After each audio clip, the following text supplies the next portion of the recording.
Congratulations on the birth of your baby, and welcome to the first day of your postpartum journey. At this point, I'm sure you're feeling a whole lot of different emotions. You're probably pretty tired.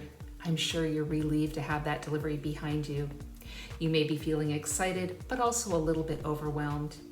You're also probably pretty sore down there.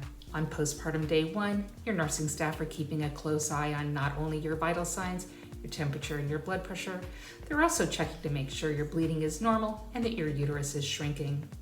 The first 24 hours after you deliver, your uterus is right at about the level of your belly button or the same size as a 20-week pregnancy.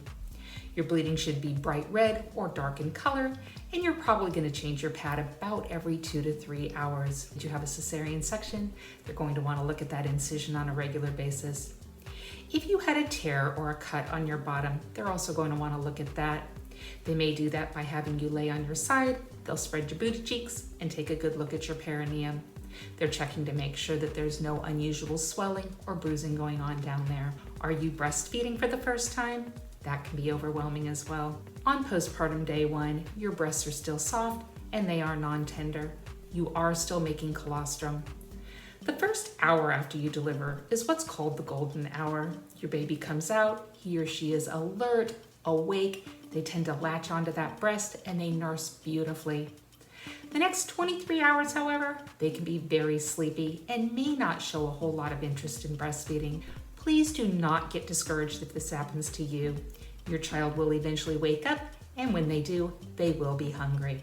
You are probably having discomfort. Go ahead and use those ice pads on your bottom. That can help with the swelling. Also, if you need to take pain medication, go ahead and do that. Your nursing staff are not going to give you anything that is not safe with breastfeeding.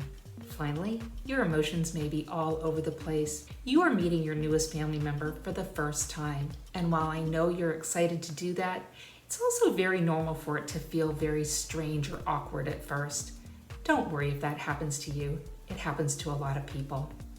How did your delivery go? Was it everything you'd hoped for, or did things not go as planned? Hope you'll let me know about your delivery in the comments section. So what are some things that you can be doing at this point? Number 1, get plenty of rest. You are recovering after having given birth. It is okay to limit the number of visitors you have. Number 2, do not get up without assistance that first 1 or 2 times after you deliver. Typically, you lose anywhere from a half to a full liter of blood, which can make you really lightheaded those first couple of times when you get up. Make sure you have somebody there with you. Number 3, make sure you're staying really well hydrated.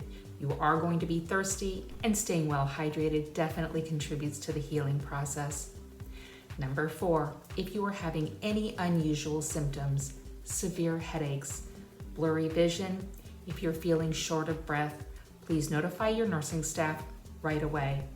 Although it is unusual, you can develop preeclampsia in the postpartum period, and you can get really sick really fast. Number 5, make sure you're writing down your questions, not only for your OB, but for your pediatrician as well. And last but not least, if there are questions that I can answer, please leave them in the comment section below. And you know, my feelings won't be hurt if you hit that like button. You're still here. Thanks so much for sticking around through the entire video. If you feel as though this information has been helpful to you, or you think you know somebody that might benefit from the information provided in these videos, please feel free to like it, share it, and if you haven't already subscribed, I would love it if you did that. Any and all support that you can provide is so greatly appreciated. As always, these videos were not created as a replacement visit with your healthcare provider, rather as a place for you to come for basic, reliable information that is non-biased and hopefully allow you to figure out what questions to ask your healthcare provider at your next visit to best meet your healthcare needs. Again, I appreciate all of your support. If you want to contact me, my information is at the top of this screen, and I will put it in the comment section of this video. That's all I have for today. This is CJ. I'm at your cervix.